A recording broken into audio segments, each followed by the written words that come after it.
All right, welcome to the Flare Up Show. The show is produced in partnership with Clarissa Bird and In the Limelight Media. And today I have the lovely Marisha Wojciechowska. She is an international consultant, author, and mother, and a true global citizen. She has traveled to over 30 countries and has lived in Montreal, New York, Paris, Tokyo, and Bangkok. Her work in water policy for the United Nations and global experiences have inspired her 7-book series, My Globetrotter Book. They are engaging activity books that encourage kids to explore the world through fun and educational puzzles, games, and activities. Air France invited her in 2022 to create special editions and exclusive book signings at the airports in Paris, which she's going to share more about in a little bit. And let's spark together a movement to empower parents to nurture world-ready children who will lead with compassion and confidence. Thank you so much, Marisha. Oh, thank you, Chrissy. It's an honor to be on. Thank you. We're so happy to have you. I really love to just start at the beginning. Tell us a little bit about who you are, where you're from, and how travel became such an important part of your life. Yeah, so I'm so right now I'm in Bangkok, but I started off in Bangkok, Thailand. But I started off in Quebec City. I was born in Quebec City in Canada. And then I grew up in Canada. I grew up between Toronto and Ottawa. My parents were university professors, one in Toronto, the other in Ottawa. So I actually grew up on the highway. My sister and I like to say we grew up on the highway between those two cities. At least it's a beautiful highway. Yes. Yeah, but it's long. And then I moved to Montreal for university. Went to McGill and did environmental science there, and did a master's, and then I did a second master's in international development because I was really attracted by everything to do with global international environmental issues. Mhm. Um, and I have to say also, part of what sparked my love of travel was that my parents being university professors, they would have sabbaticals every 6 or 7 years. And so my mom and dad would just take us over to Paris for the year. So I did a year of grade school, a year of high school, and a year of university in Paris. And then in between, during the summers, we'd go and travel Europe. And my father was Polish. And so very early on, I was introduced to travel, and it just never ever left me. I love that. I'm gonna go just a tinge off topic. The one thing that I really appreciate about you is that you do this very deep, important work for science and for the planet, making sure people have enough water. And then I love that this venture led you, or you still incorporate such a beautiful attitude of play. And I think if more people could be playful, if we could experience joy and create these moments and wonder and experience, oh my goodness, how much happier would the world be, right? Like, Yeah, totally. Because I am a mother. I have a beautiful son who's 20 years old, who's now in mm, second year university in Tokyo, and I really wanted him to have an international worldview, a global worldview, really be a global citizen. And so his father's Japanese, in fact. And so he was born in New York City, and then we moved to Bangkok, Thailand, and then we went to Tokyo for 7 years, came back to Thailand, and then some way, almost halfway through high school, he wanted to get back to Canada, so went to school, and then in just outside Montreal, and then mhm. this beautiful college just outside of Montreal, and then comes university and he wants to head back to Tokyo. So and he studied in French and English. He's got triple sort of culture, even quadruple with his life in Thailand as well.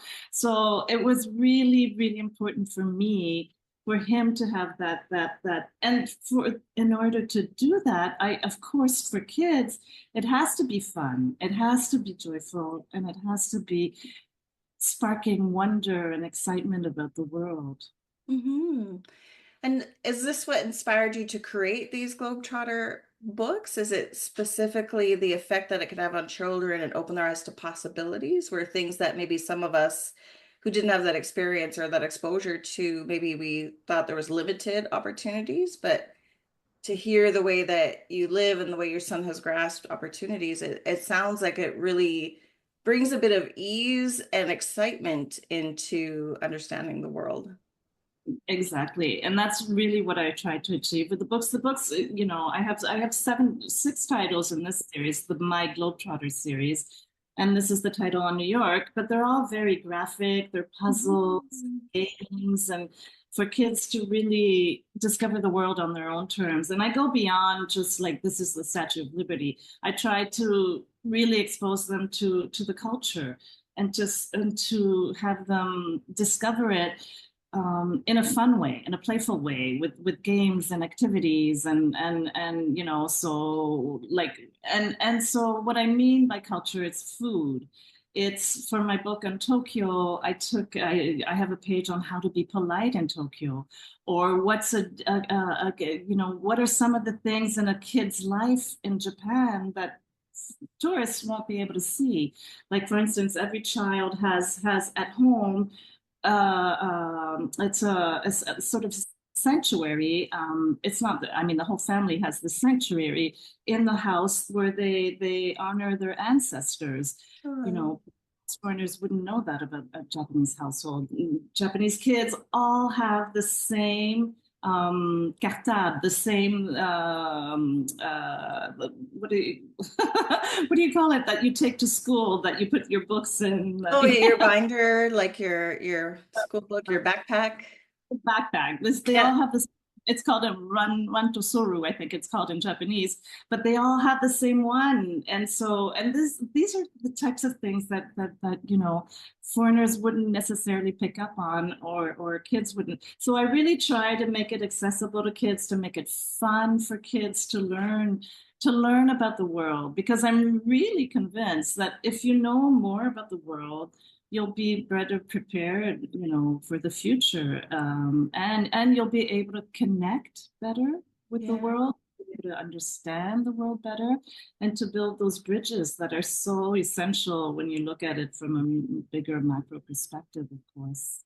Yeah, it would probably understanding sort of the who people are, where they come from, and why they practice the things that they do and the things that are important to them. I mean, that is instilling empathy in children, right? And to celebrate and honor diversity rather than trying to change it or melt it into one thing. It's really about, oh, this is so cool. Our differences are so cool, and I love both. I love that. Exactly. Yeah, I'll have to Yeah. explain. I love your books. They're very good. Okay.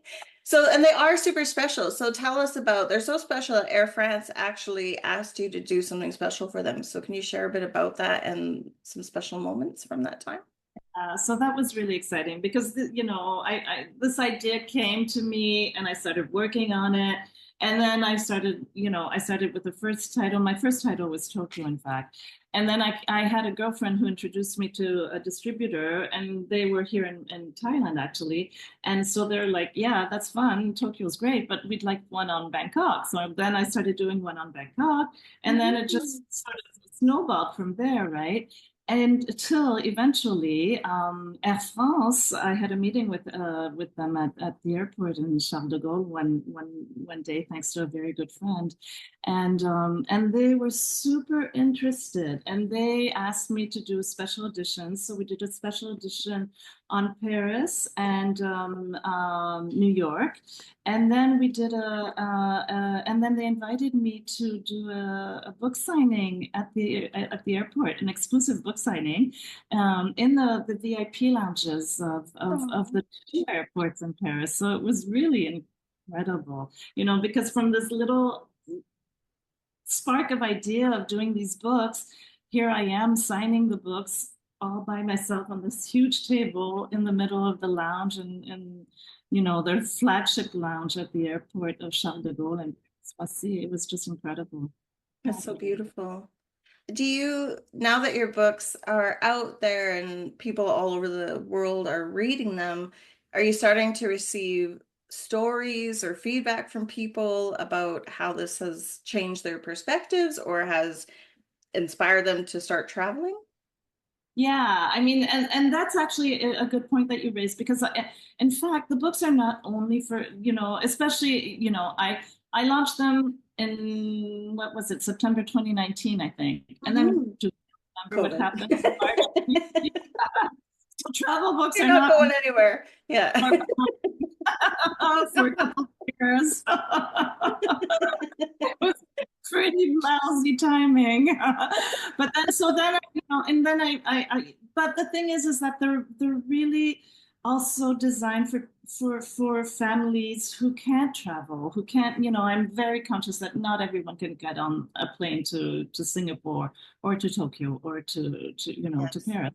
So they really, really are windows into the world for families who are not getting on a plane, and for kids who want to expand their worldview and learn about the world in fun, engaging way without getting on the plane. And yes, I mean, I do get fabulous feedback all the time on the books. The kids really get engaged in with them, and the families.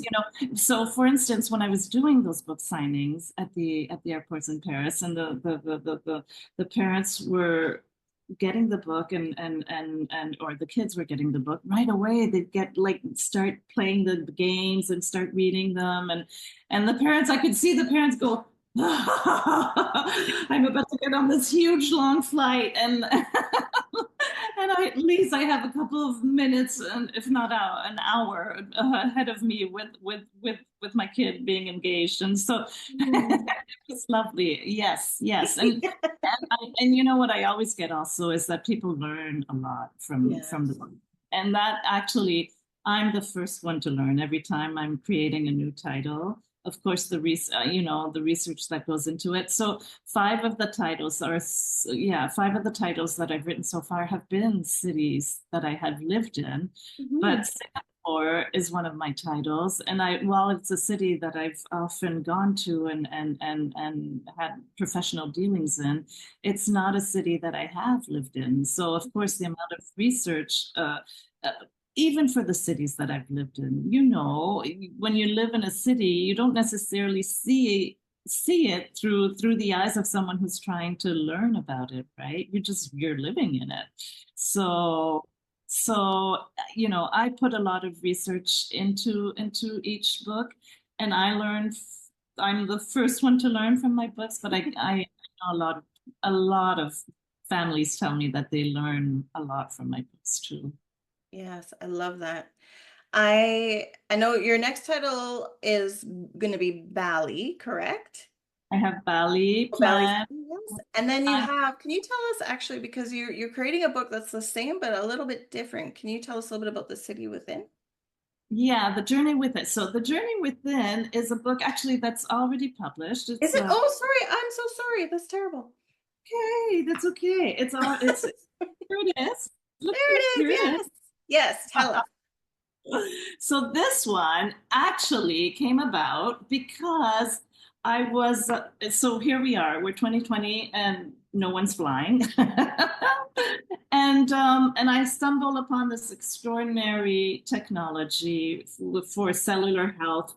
And so I'm passionate about this, and I start learning more about cells and how cells work in our bodies. And I get really, really excited about it. And I'm fascinated with how our cells work. They're like little cities, and they talk to each other, and they're like messengers sending messages around from cells to cells and within the cells. And I'm like, oh my gosh, kids have to learn about this. And I think I can do it. I think I can do it in the same format with puzzles and games. And I have to say, I always have a certificate at the end of Oh, each book. So the kids get their little certificate. There's also a crack the code page where kids find it's actually a PDF link where they can go print a seal that they then get to stick on their certificate.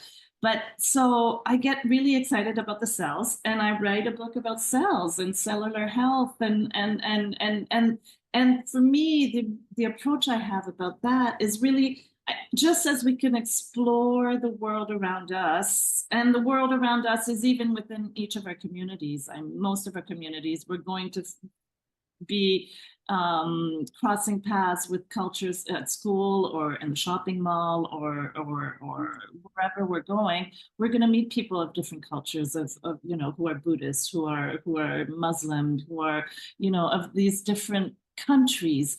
And so just as I'm approaching the world and the discovery of the world, I have taken this journey within, where I bring the kids on a journey inside their cells and inside their bodies. And it's the same objective. I'm trying to have them spark wonder about how their bodies work, and an understanding and an appreciation about how the cells work. They are extraordinary creations, these cells of ours, and how then to keep them healthy, how and those are foundations that we need to instill into our children, that will last a lifetime for them. So how the cell works, what's inside the cell, the organelles, and then the DNA, and then how they regenerate, how they talk to each other, what are neurons, how you can exercise your neurons, and then the sort of the five pillars of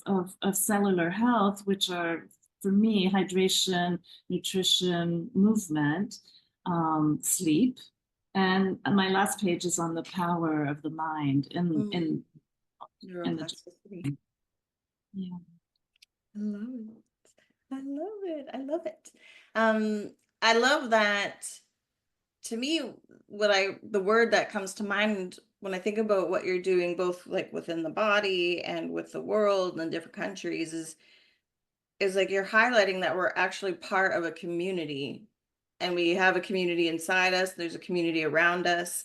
I would imagine that would flow into your work too. Like, just because they have water doesn't mean everybody has water. How do we work together and link our communities so we can all have what we need?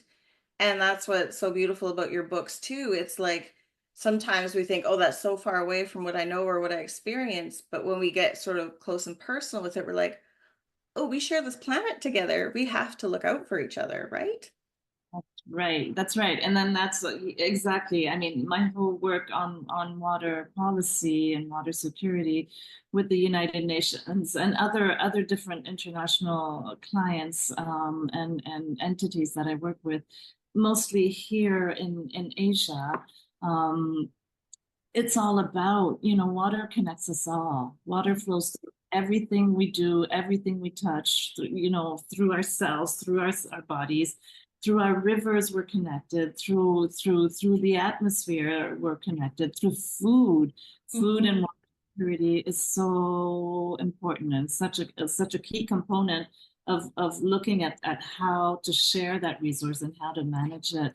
And now, of course, with climate change, overshadowing all of that, then that's, of course, we have to work together. We do. We depend on it. All of us do, right? So I would love to know, where can people find your books? Where are people interacting with your books? So I have a website. The best place to go is on my website. And then, so my website is myglobetrotterbook.com, Mhm. myglobetrotterbook.com. And then you can find them also on Amazon, of course, and on any of the platforms that have the online, Mhm. shipping. Yeah. Yeah. And I hope if any teachers are listening, they need to think about your book in their schools as well, because what a great resource that would be for libraries or for activities or geography lessons or all those things, right? Social studies. Yeah, exactly. They or even language. I here in Thailand, they'll have them in the language departments, for instance, to Oh, learn English. Even the Bangkok one. So I did with my distributor here in Thailand. I did a super activity back in June this year, and it was online, but there were 700 kids from Thai schools. I love that. That's so beautiful, bringing people together everywhere. I love it. I love it. Are there any last words or words of advice or wisdom or encouragement that you would love to leave the audience with before we wrap up today? Expand your horizons. I mean, that has been the theme of my life, certainly, and what has brought me the most richness and excitement and fulfillment. I mean, and it really is for our kids, I think, a key for their future, for them to build a thriving future. They have to expand their horizons. Well said. Thank you so much for being on the show today, Marisha. Thank you, Chrissy. It's a pleasure.